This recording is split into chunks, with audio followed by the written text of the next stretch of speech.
I refused to co-sign his truck and got a dislocated shoulder in return. My mother said, "Family comes first."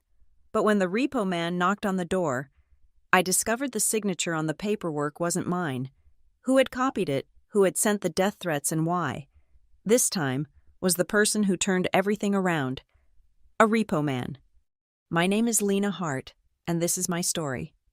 The February wind cut through Ashford Ridge like a blade that night, rattling the old wooden frames of our house. I'd just finished a 10-hour shift at Atlas Net Support, my right shoulder aching from hauling monitors around the tech floor all day, the kind of deep, bone-tired ache that makes you want nothing more than a hot shower and bed. But Randall had other plans. I smelled him before I saw him, that familiar cocktail of cheap beer and cheaper cologne that always meant trouble. He was sitting at our kitchen table, a stack of papers spread out in front of him like some kind of twisted offering. "There's my favorite stepdaughter," he slurred, his words running together like spilled paint. "Your only stepdaughter," I corrected, setting my work bag down carefully. My shoulder protested even that small movement. He pushed the papers toward me. "Need you to do me a solid, Lena, just a little signature, that's all." I glanced at the document's loan application for a heavy-duty truck. Refinancing papers. My stomach dropped when I saw the cosigner line. No. The word came out flat. Final. I'd been down this road before with Randall. His credit was shot to hell from years of poor decisions and worse follow-through. The last time I'd helped him, I'd ended up paying off a motorcycle he'd sworn he'd never miss a payment on. "Come on now," he said, his voice taking on that wheedling tone I'd grown to hate. "You got that steady job? Good credit. Won't cost you nothing." "It'll cost me everything when you default, which you will." I moved toward the stairs, desperate to escape this conversation. "Lena Marie Hart, you get back here." My mother's voice froze me mid-step. Marla Pike stood at the top of the stairs, her face carved from ice. She'd been beautiful once, you could still see traces of it in her high cheekbones and green eyes, but years of bitterness and bad choices had hardened those features into something cold and sharp. "Your father needs this truck for work," she said, descending slowly, each step deliberate. "He's not my father," I said quietly, "and he doesn't work. He's got that construction opportunity with Dale's crew, but he needs reliable transportation." I almost laughed. Randall's opportunities were as reliable as his sobriety, which is to say, not at all. Then he can get his own loan. "Family comes first," Mom said, reaching the bottom of the stairs. It was her favorite phrase, her answer to everything. Family comes first when Randall needed bail money. Family comes first when he'd gambled away the rent. Family comes first when he'd pawned her mother's jewelry for drinking money. "Family doesn't ask you to risk your financial future," I shot back. That's when I made my mistake. I turned my back on Randall. The beer bottle hit the wall next to my head, exploding in a shower of glass and foam. I flinched, turning just in time to see him lunge from his chair. Ungrateful little... His shoulder caught me in the chest, slamming me back against the wall. Pain exploded through my right shoulder as it hit the corner of the doorframe. I heard something pop, felt something shift in a way joints aren't supposed to shift. "Randall!" I gasped, but he wasn't done. His hand found my injured shoulder, squeezing. The pain was white-hot, blinding. My knees buckled. "You think you're better than us," he snarled, his breath hot and sour against my face. "Too good to help your family." Through the haze of pain, I saw my mother standing there, watching, just watching. "Mom," I wheezed, "please." "You brought this on yourself," she said, her voice as cold as the February wind outside. "If you just signed the papers." Randall's grip tightened, and I screamed. The sound seemed to snap him out of whatever rage-fueled trance he'd been in. He let go, stepping back, but the damage was done. My shoulder hung at an odd angle, every breath sending fresh waves of agony through me. "Get out," he said, yanking the front door open. "Come back when you're ready to be part of this family." "Randall," her shoulder, Mom started. the first hint of concern creeping into her voice. "She's fine. Aren't you, Lena?" He grabbed my good arm, hauling me toward the door. "Just needs some fresh air to clear her head." The next thing I knew, I was on the front porch, the door slamming behind me. I heard the lock turn a final insult. No phone, no wallet, just me and my dislocated shoulder in the freezing Michigan night. I made it 3 blocks before the adrenaline wore off, and the real pain set in. Every step jarred my shoulder. Every breath was agony. But I kept walking, because I had nowhere else to go but forward. Noah's apartment building rose out of the darkness like a beacon. My half-brother, same mother, different father, different last name, different life. He'd gotten out years ago. Smart enough to see what I'd been too stubborn or too hopeful to accept, our mother would always choose Randall. I knocked with my good hand, leaning heavily against his doorframe. "Jesus Christ, Lena." Noah's face went from annoyed to alarmed in the space of a heartbeat. "What happened to your— No, don't answer. Get in here." His apartment smelled like coffee and lemon cleaner. Familiar and safe. He guided me to his couch, his movements careful, practiced. Noah was a paramedic, he'd seen worse, but that didn't make seeing his sister like this any easier. "Hospital?" he asked, already reaching for his keys. "No insurance," I mumbled. "Lost it when AtlasNet cut everyone to part-time last month." He swore under his breath, then disappeared into his bedroom. He came back with a first aid kit and a look that could have melted steel. "This is going to hurt," he warned, positioning himself behind me. "On 3, 1. He pulled on 2. The pop as my shoulder slid back into place was audible, but the relief was immediate. Still painful, but manageable. "You need to file a report," he said, fashioning a sling from a pillowcase. "This has gone too far."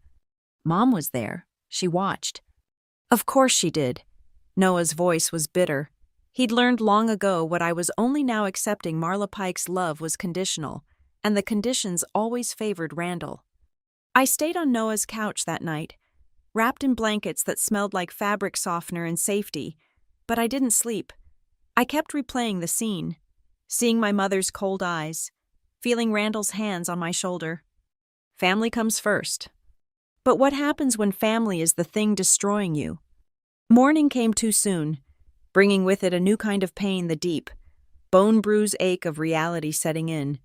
Noah was already up, moving quietly around his kitchen, trying not to wake me. "Coffee?" he asked when he saw my eyes open.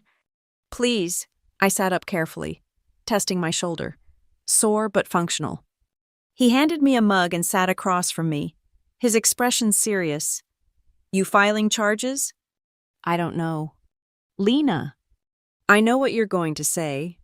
Do you—" He leaned forward. "Because what I'm going to say is that this ends one of 2 ways. Either you report him now, while the bruises are fresh and the injury is documented, or we'll be having this conversation again. Only next time, it might not be your shoulder. It might be your skull." The coffee was bitter in my mouth. "She's still our mother." "No," Noah said firmly.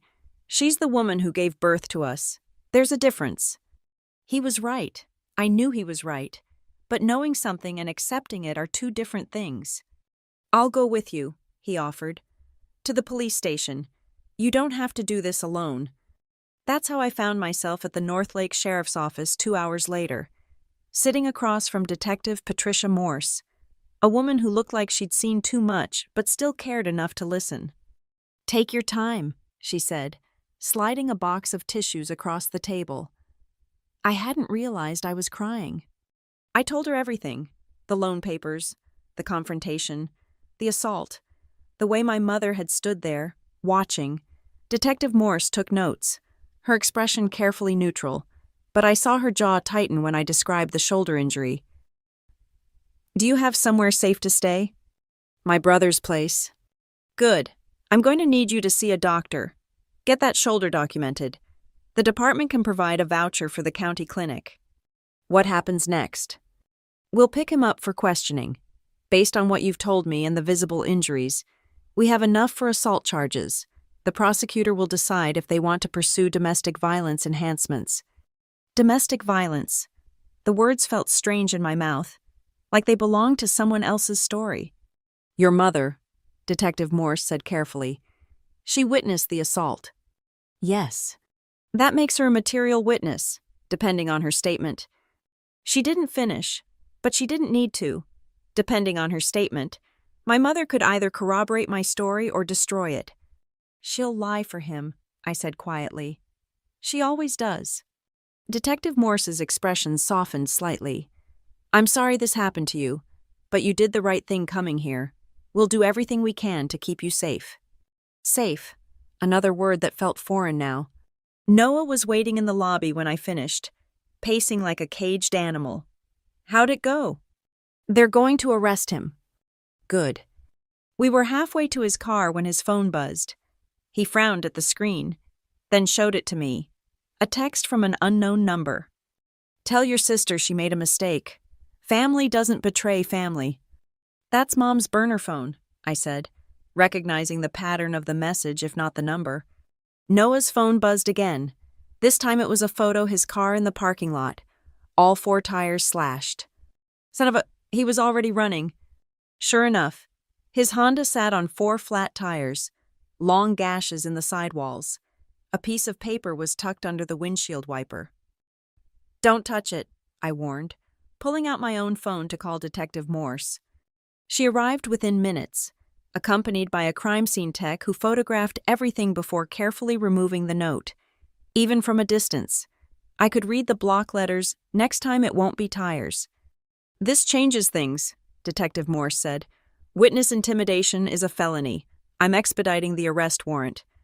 But Randall had vanished. When officers arrived at the house, they found my mother alone, claiming she hadn't seen him since the previous evening. She also claimed I'd never been there, that my injuries must have happened somewhere else. She's confused, she told the officers. Lena's always been dramatic, probably got hurt at work and is trying to blame Randall for the attention.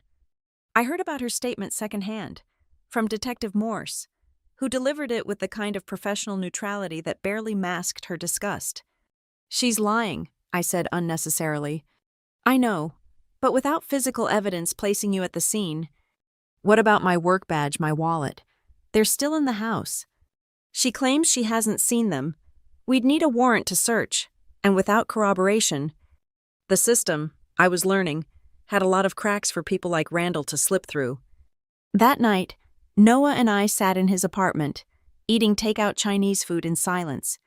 He'd had his car towed to a shop, 4 new tires on order that he couldn't really afford.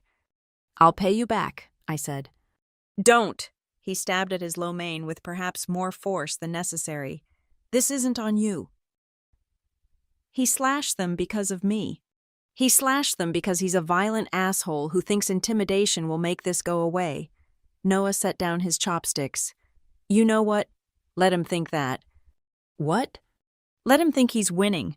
Meanwhile, we build a case, document everything, create a paper trail so long that no amount of Mom's lies can cover it. How?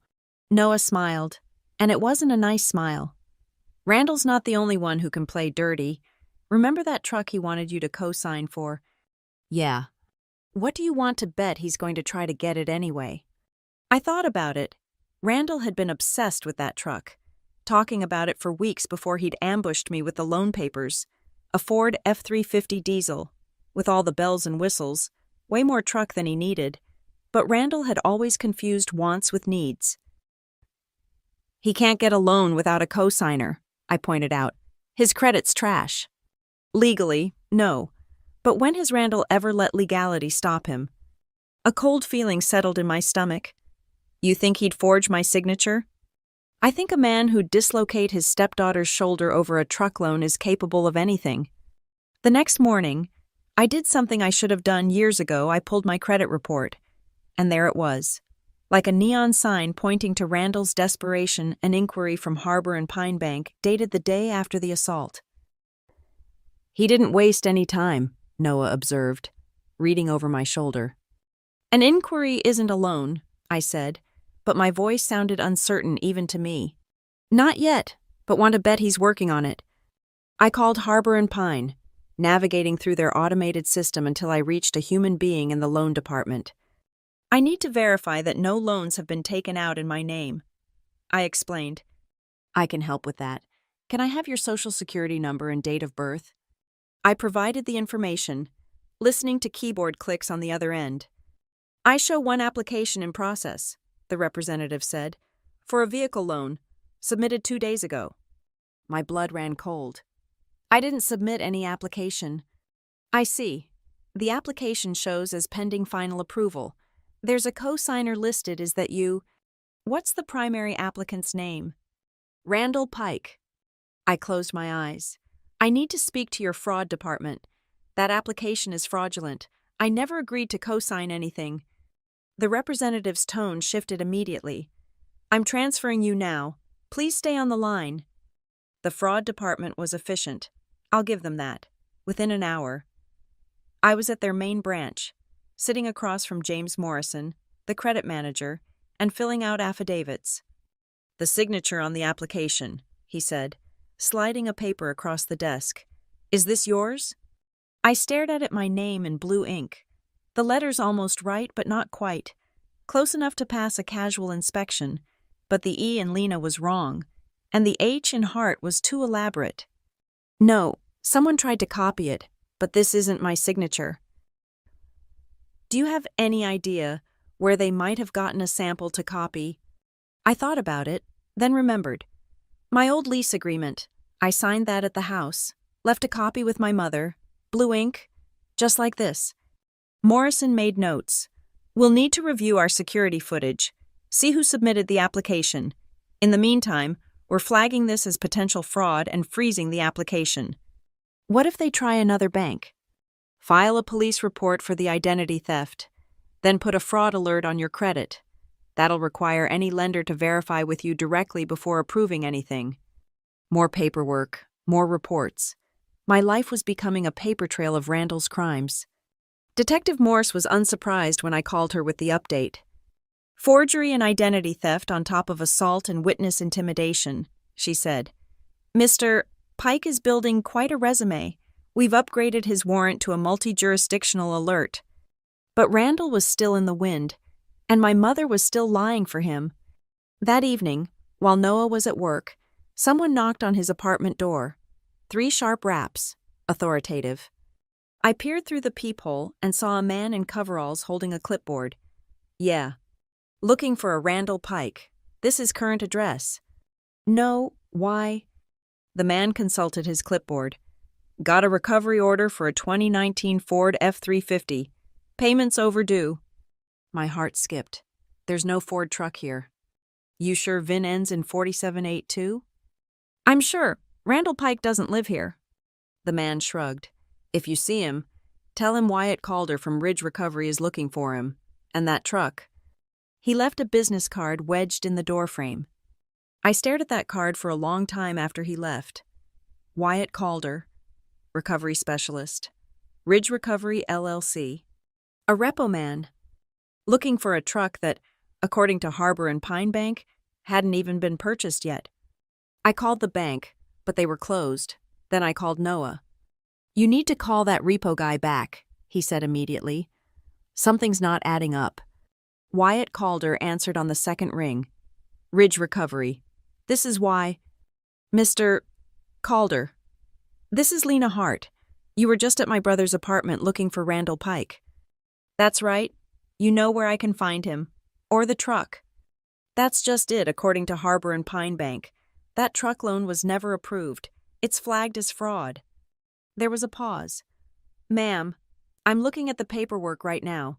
Loan was approved and funded 5 days ago through Midwest Credit Union, not Harbor and Pine. My legs felt weak. That's not possible. I'm the co-signer, and I never... You're Lena M. Hart. Yes. Then according to this paperwork, you signed the loan documents last Tuesday at 3:47 p.m. at the Midwest Credit Union branch on Riverside Drive.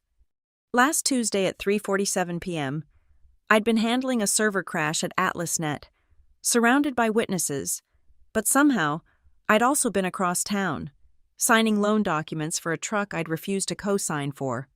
Mr. Calder, I said carefully. I think we need to meet.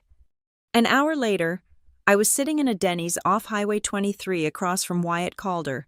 He was younger than his voice suggested, maybe early 30s, with the kind of weathered competence that came from years of difficult work. Let me get this straight, he said, after I'd explained the situation. You got assault charges pending on this guy. He forged your signature on not one but 2 loan applications, and your mom's covering for him. That's the short version, yeah. He whistled low, and I thought my job was complicated. How did you even know to look for the truck if he just got it 5 days ago? First payment bounced. Y pulled out a folder. Midwest Credit Union doesn't mess around. 1 bounce, you get a warning. 2 bounces, they send me. He bounced 2 payments already. Turns out the bank account he used for the down payment was already overdrawn. The checks were bad from the start. I stared at the paperwork Y showed me. There was my signature again. Blue ink. Slightly better than the Harbor and Pine forgery, but still wrong. I need copies of all this, I said. Can't do that without a subpoena, but... He glanced around the mostly empty restaurant. If you were to take photos while I go to the bathroom, well, I can't stop what I don't see. He stood up. Back in 5, maybe 10. I had my phone out before he'd taken 3 steps. The paperwork was damning, not just the forged signatures, but the details. The insurance listed on the truck was under my name identity theft on top of identity theft. The address was my mother's house, and the emergency contact Marla Pike. When Y returned, I was staring at a photo of the insurance page. Find anything interesting? He asked casually. He listed a VIN on the insurance that doesn't match the loan paperwork. Y frowned, checking his own documents. You're right. That's... What? Either he's trying to insure a different vehicle under this policy, or he's planning to swap VINs, get the expensive truck, swap the VIN with some junker, report the expensive one stolen, collect the insurance. Can he do that? He can try. People do all kinds of stupid things when they're desperate. Y studied me. You seem like you got caught in the crossfire here. Story of my life. Yeah, well, maybe it's time to fire back. He pulled out a different business card. You said you filed charges, right? This is my direct line. When your detective gets around to wanting my files, have them call me. I'll be very cooperative. Why would you do that? He shrugged. I repo cars, not lives. What this guy did to you, that ain't right. Besides, the faster he's locked up, the faster I can recover that truck and move on to the next job. I took the card. What happens if you find the truck before the police find him? I hook it and book it. That's the job. He paused. But I always do a full inspection first. Take lots of photos. Check the VIN real careful. Make sure all the paperwork's in order. Sometimes that inspection takes a while. Sometimes I got to call things in, verify stuff. Could take hours. I understood. If Y found the truck, he'd stall. Give me time to get the police there. Thank you, I said. Don't thank me yet. Still gotta find the damn thing first. We parted ways in the parking lot, but something felt different. For the first time since Randall had slammed me into that wall, I didn't feel like I was fighting alone. That night, Detective Morse called with an update. We've been monitoring your mother's house, she said. No sign of Pike, but we did observe something interesting. Your mother's been driving a new vehicle, a Ford F-350 to be exact. My grip on the phone tightened. The truck. Appears so. We ran the plates registered to you, according to the DMV. I know. We're adding vehicle fraud to the charges. Here's the thing, though. We can't just impound it without cause. If your mother claims you gave her permission to drive it, she will. Then we need another angle. I thought about what Y had said. What if the VINs don't match between the registration and the actual vehicle? That would be probable cause for a stop and inspection. You think they've tampered with it? I think Randall's desperate enough to try anything. I'll pass that along to the surveillance team. In the meantime, keep your head down. People like Pike, when they feel cornered. She didn't need to finish. Cornered animals were the most dangerous. The next morning brought another surprise. I was at Noah's kitchen table, laptop open, trying to figure out how to access my work files remotely when my phone rang. AtlasNet Support HR. Lena. This is Margie from Human Resources. I heard about your situation. How are you holding up? I gave her the abbreviated version, leaving out most of the messier details. Oh my goodness, she said when I finished. And this all started because you were at work when someone forged your signature. Multiple someones. Apparently, I was definitely on shift during the times these documents were supposedly signed. We can verify that. Our system logs every badge swipe, every break, if you need documentation for court. That would be incredibly helpful. Consider it done. And Lena, take whatever time you need. Your job will be here when you're ready. One more piece of evidence. One more nail in Randall's coffin. But Randall wasn't done yet. The next text came at 3 a.m. Noah's phone this time. Check your email. Noah forwarded it to me. The attachment was a photo of my old bedroom at my mother's house. Everything had been destroyed, furniture smashed, belongings scattered, holes punched in the walls, spray painted across one wall, snitch. That's it, Noah said. We're calling the police. But when the officers arrived at the house, my mother claimed the damage was old. Lena did that herself months ago. She told them, during one of her episodes, we've been meaning to fix it up. Episodes, like I was the unstable one. The officers took photos anyway, but without proof of when the damage occurred. Your mother's quite the piece of work, Detective Morse told me later. But she's made a mistake. That spray paint, it's fresh. We can prove that chemically, and the text admitting to it, that's evidence of witness intimidation and property destruction. Is it enough? It's adding up. Pike's digging his own grave. We just need to be patient. Patience was hard when every shadow could be Randall. Every unknown number could be another threat. Noah had installed new locks, a security camera, even a baseball bat by the door. But we both knew these were just Band-Aids on a bigger wound. Then Wyatt Calder called. Found your truck, he said without preamble. And you're not going to believe where... My mother's house. Nope. It's at a chop shop on the south side. Looks like they're getting ready to strip it. My heart sank. Without the truck as evidence. But here's the interesting part, Y continued. I did some checking. The shop's owned by Dale Morrison. Name ring a bell. Dale Morrison. Dale's crew. The construction opportunity my mother had mentioned. That's Randall's supposed employer. Yeah, well, looks like Dale's business is less construction and more deconstruction. If you catch my drift, I'm sitting on the place now, waiting for backup. Figured your detective might want to know. I had Detective Morse on the phone within minutes. A chop shop, she repeated, and Pike's truck is there. According to my repo contact, yes, he's maintaining visual surveillance. Give me his number. This just became a multi-department operation. What happened next? I heard about secondhand from Y, who called me afterward with barely contained excitement. You should have seen it, he said. Cops rolled up like something out of a movie. Turns out that chop shop's been on their radar for months. Your boy Randall just gave them the probable cause they needed. Did they get him? Oh yeah, he was there, trying to negotiate a deal to make the truck disappear completely. Cops got him, Dale, and about 6 other guys, plus a whole lot of stolen vehicles and parts. The truck. Impounded as evidence, and get this, the VIN was definitely tampered with, just like you thought. Randall was finally in custody, but the story wasn't over yet. The call from Detective Morse came that evening.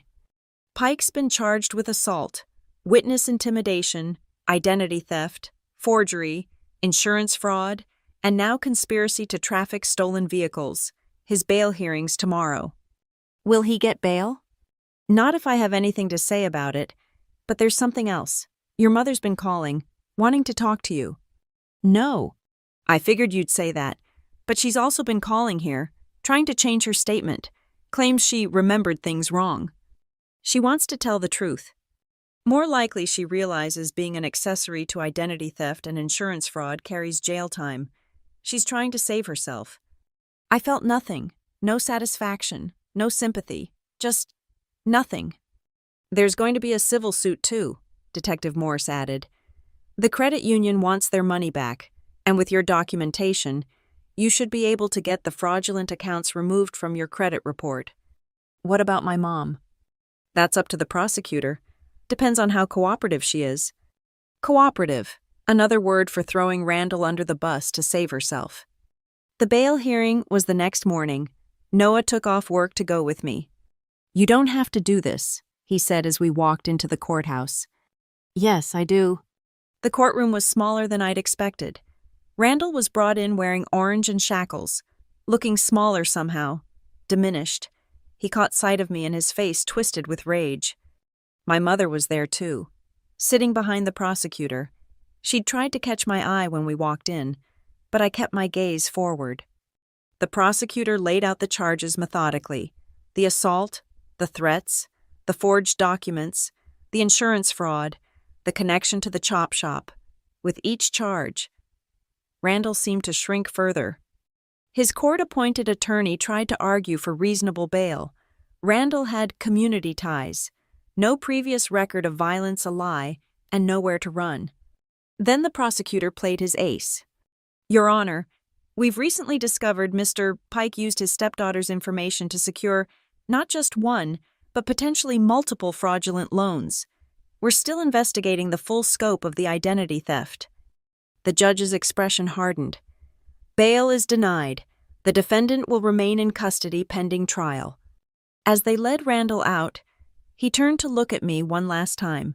His mouth formed words I couldn't hear, but could read clearly: "You'll pay." My mother tried to approach us in the hallway. Lena, please, I need to explain. No, Noah said, stepping between us. You don't get to explain. You watched him hurt her. You lied to the police. You're done.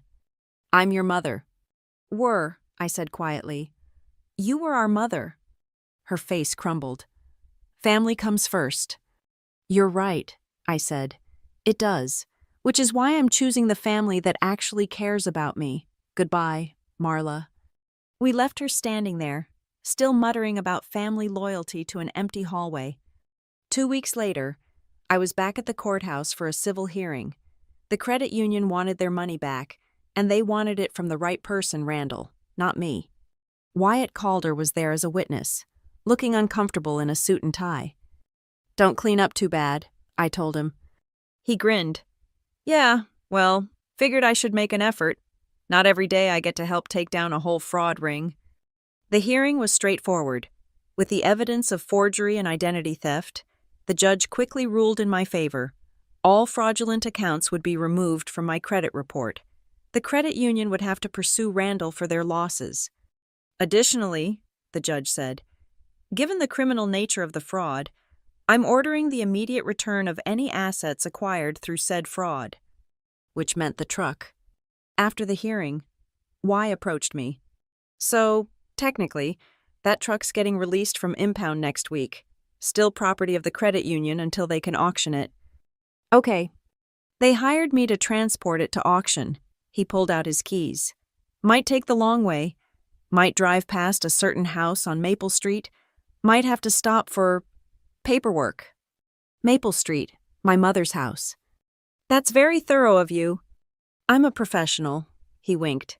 Tuesday, around noon, in case you had errands in that neighborhood. Tuesday at noon.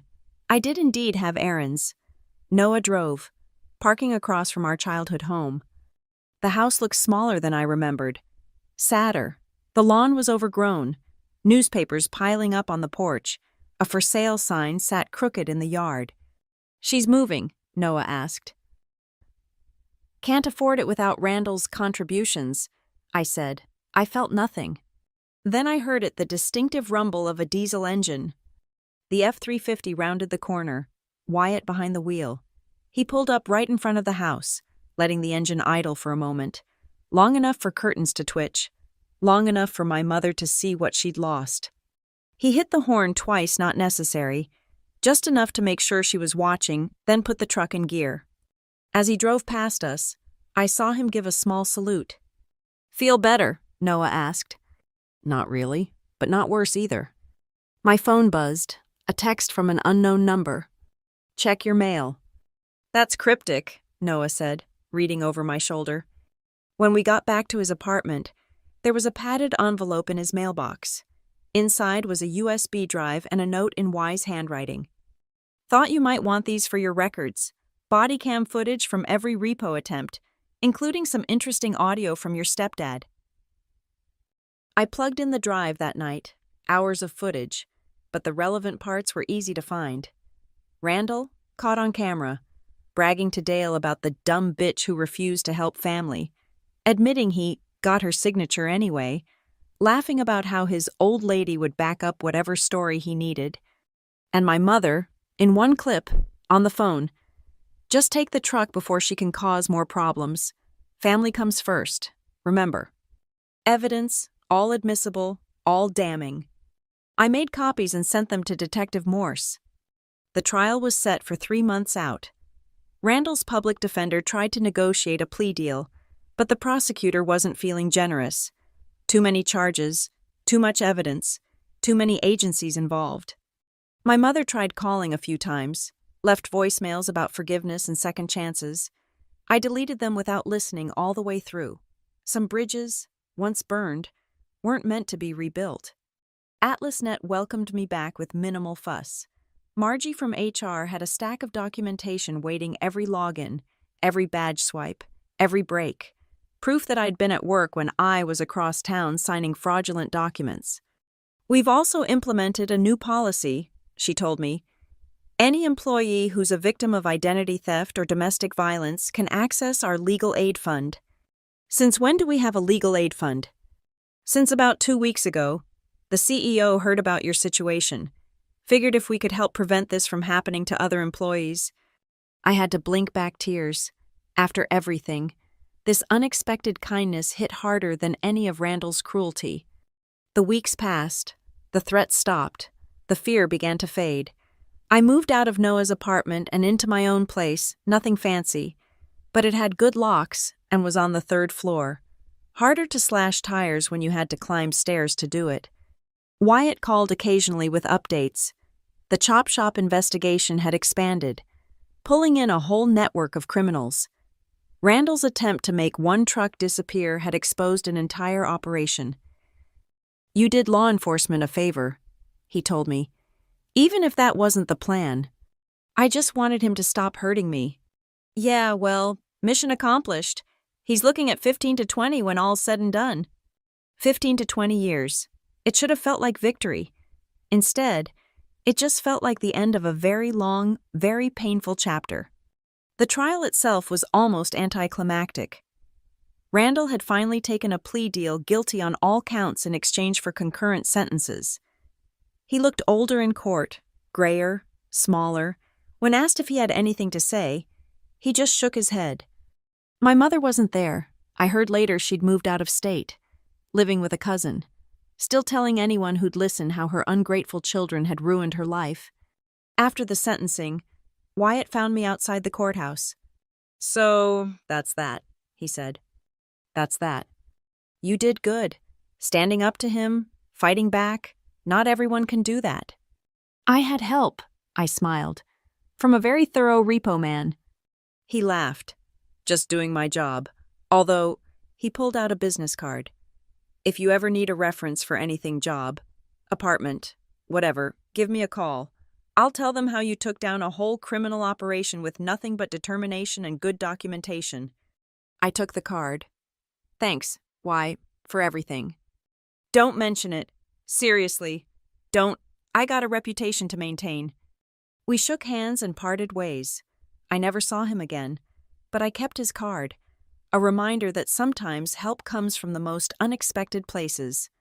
6 months later, I was promoted to senior tech support at AtlasNet. The raise was enough to finally feel stable, to stop looking over my shoulder, to stop flinching when someone raised their voice. Noah and I had dinner every Sunday now, real family dinners, where no one got hurt and no one demanded signatures on suspicious documents. Think you'll ever talk to Mom again? He asked one evening. No. We sat in comfortable silence for a moment. Family comes first, I said finally. It does, Noah agreed. That's why we're here and she's not. And that, really, was the whole truth of it. Family does come first. But family isn't just blood.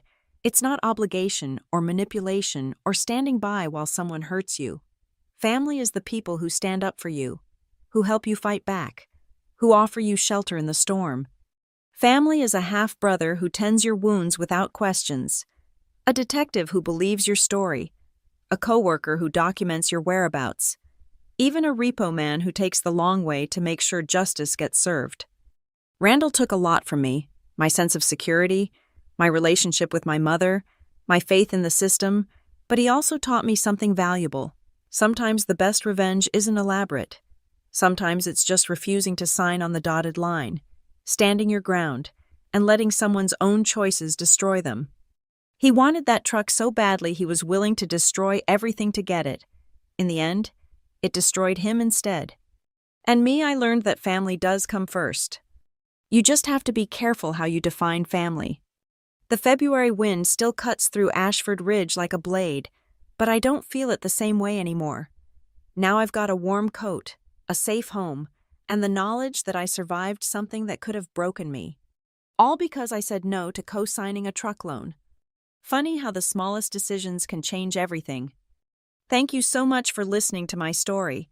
It wasn't easy to share, but I hope it helps someone else who might be trapped in a similar situation. Remember, family doesn't mean accepting abuse. Real family protects each other, not hurts each other. I'd love to know where you're listening from. Drop a comment below and let's connect. Share our thoughts about standing up to toxic family members. If this story resonated with you, please hit that subscribe button and give this video a thumbs up. And if you really want to help this reach more people who might need to hear it, hit that hype button. Your support means the world to me. Until next time, stay strong and remember, you deserve better than anyone who hurts you, no matter who they are.